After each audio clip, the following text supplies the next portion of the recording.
A few years back, I was backpacking with a friend across Korea. For the most part, it was absolutely amazing.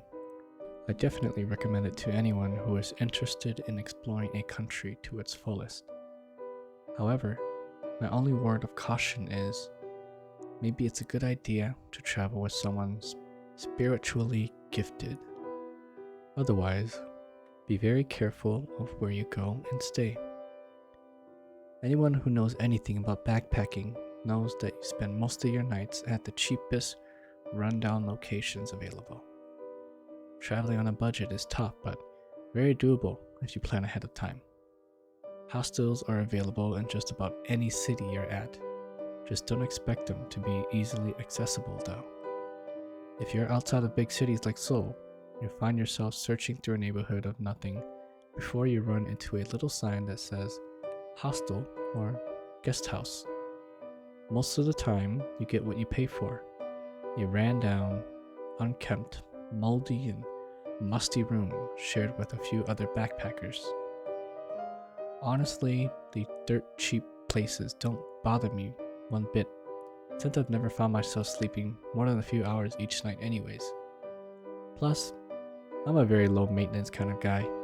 My friend, however, didn't quite have the same experience as I did. Let's just start out by saying that he was on edge the whole last portion of our trip, and I'll tell you why. So without further ado, let's get this story started. We were traveling through a city called Daegu. It was a pretty nice city, but not so busy like Seoul was, but busy enough to notice the buzzing Koreans running about. Anyways, while we were there, we ended up booking a hostel for us to stay for a few nights. From the outside, it looked like a Super 8 motel, but the inside was built just like any other hostel. Dormitory style, 3 bunk beds, 1 fan, and 1 bathroom shared between all the guests on 1 floor. On that day, my friend, let's call him Du. My friend Du and I checked into the hostel around late afternoon. We were on the first floor. After checking in, we decided to walk about to explore the city while we were there. We eventually toured around a few blocks and decided to find something to eat. Across our hostel and a few blocks down, there was a generic family diner, where we decided to grab a little something to eat and some soju to drink. While we were waiting for our food to arrive, we were just laughing, joking, and having a good time. However, within a subtle heartbeat, Du's mood changed. He began to fixate on something outside the window that immediately caused him to stop laughing. I looked outside the window to observe what Du was looking at, and he was literally staring at nothing. So I asked him, "What are you looking at?" He didn't respond. I had to repeat myself twice before he said anything. "Let's not go back to the hostel just yet," he tells me. Okay, what the hell? I thought to myself. I asked him why. He just shook his head. I shrugged and we ate our food. Du comes from a family of shamans.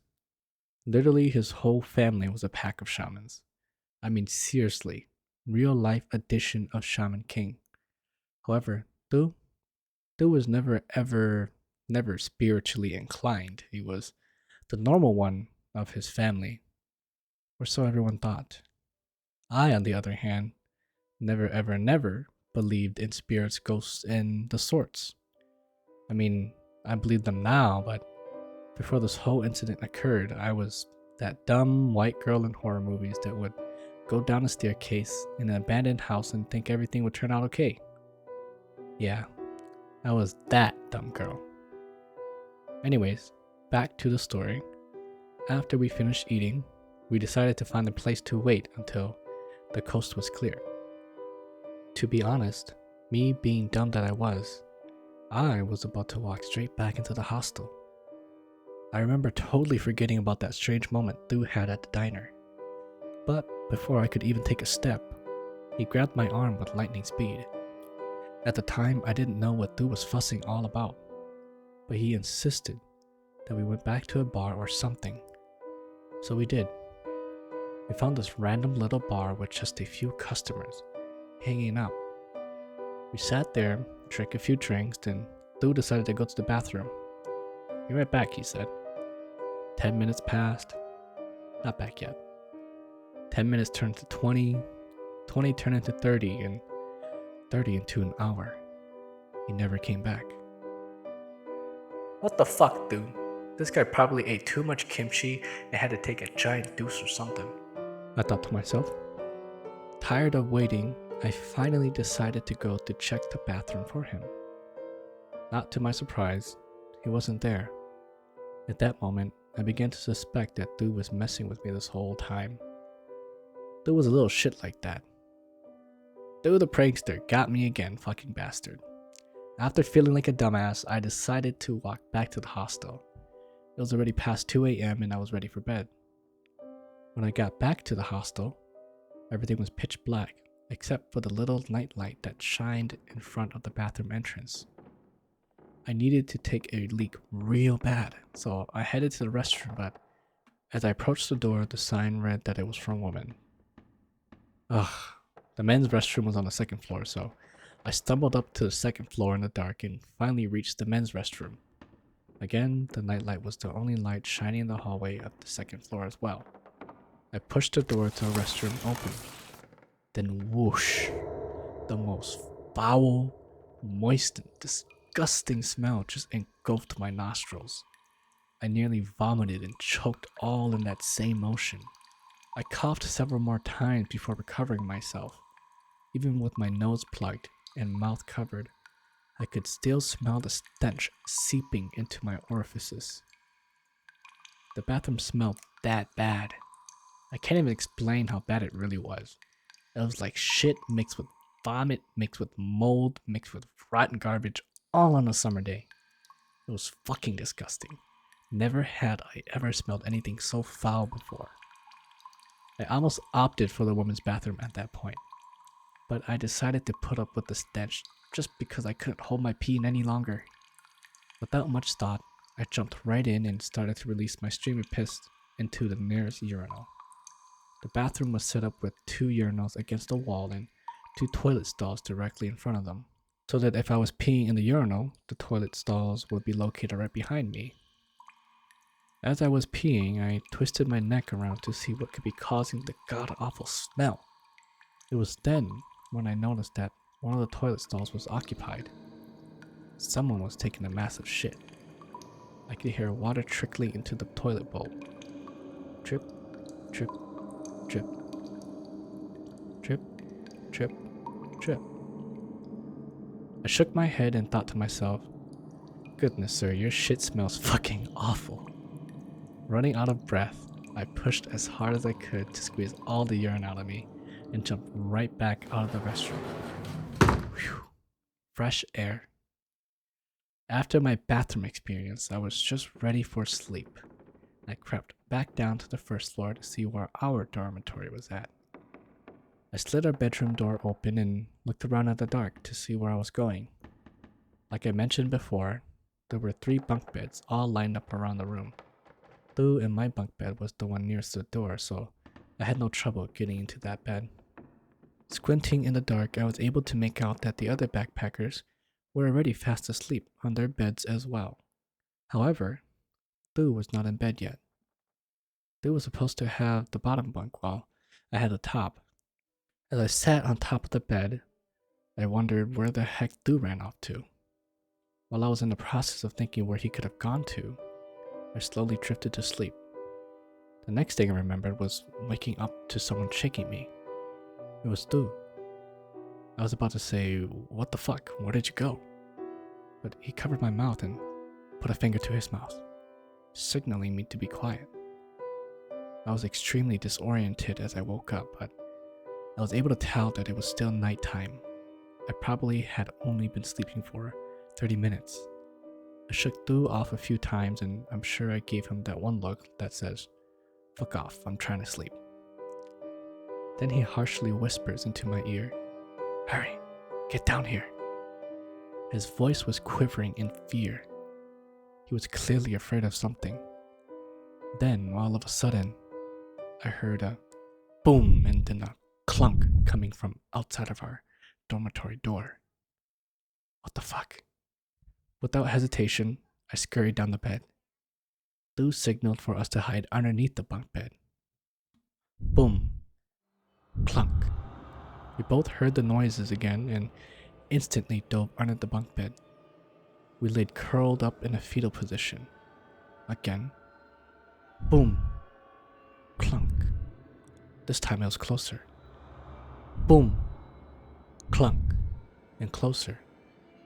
Boom. Clunk. Until it was directly outside of our door. I heard the handle piece on our door jingle once or twice. Then our dormitory door slowly slid halfway open. And whoosh, a familiar, disgusting smell filled our room. I immediately recognized the smell. It was the same disgusting smell from the men's bathroom. I instantly knew that this was something way beyond me. I had never been so scared in my entire life. I even started to cry, although I was afraid to breathe or even make a sound. All I could do from underneath the bunk bed was to stare out through my teary eyes. I stared straight at the doorway with the hope that nothing would come walking in. In that same position, I stayed there for what seemed like 100 years. I didn't breathe, I didn't blink, I didn't move an inch. I was petrified. I just watched.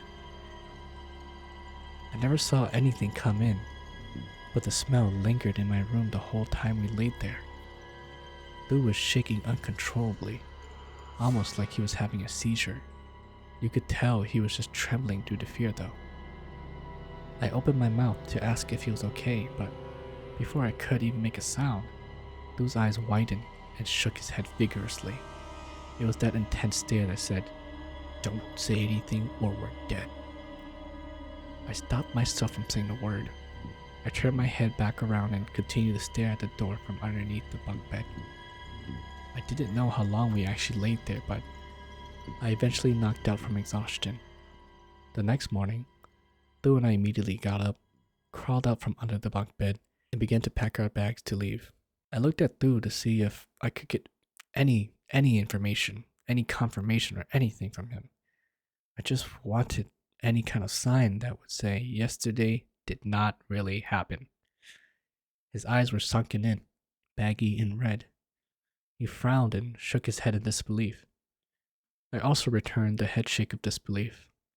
Last night really happened, and we both knew it. The mind fuckery. As we shoved things into our bags, we started to hear a couple of rumbling commotion happening in the hallways. We heard sirens and people yelling back and forth. Not understanding Korean, we had no idea what was going on, so we peeked our heads outside the door. I wasn't too sure about who the people were because the uniforms weren't anything like the uniforms here in America. Couldn't tell if they were ambulance workers, policemen, investigators, custodians, or whatever. All I knew was that they were busy with something. Regrettably, at that exact moment, we saw two men carrying down someone in a bright orange body bag on a stretcher. Someone died in that hostel. The two men proceeded to haul the body outside. As they carried the body past our door, I got a brief whiff of the horrid smell again. That same smell from the men's bathroom. That same smell that visited us last night. At that moment, I was finally able to put a name to the smell. It was death. It was the smell of rotting, decomposing human flesh.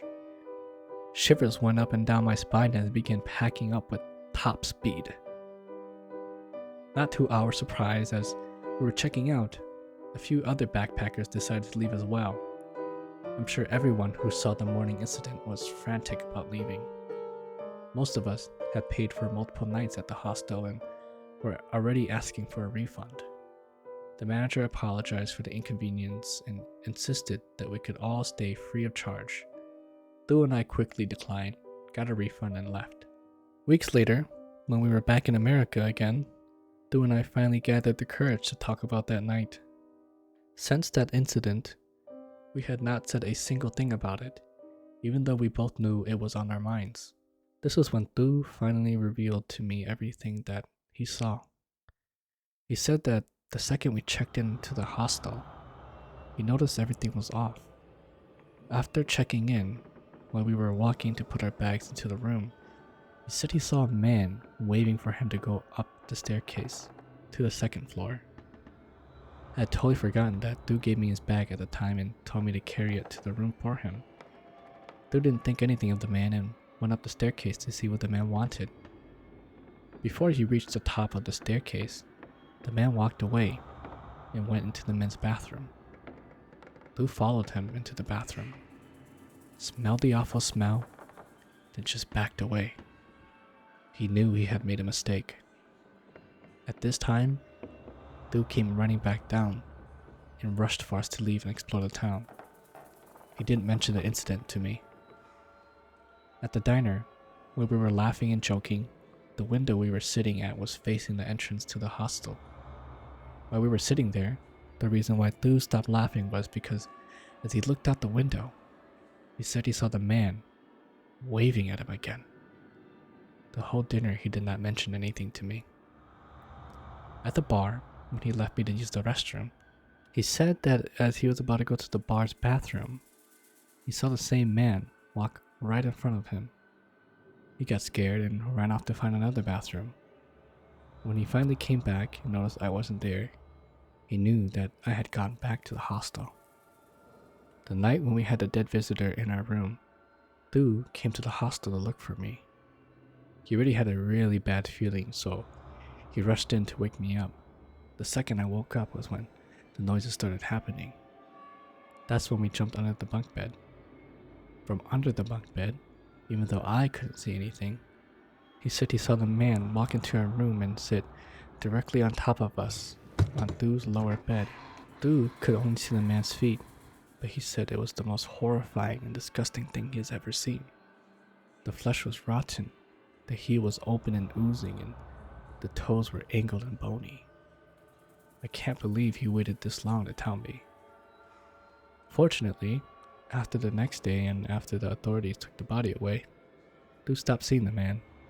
He thinks the man was trying to get him to find his rotting body in the bathroom, but Thu was like, fuck that shit. And I agree with him. Definitely fuck that shit.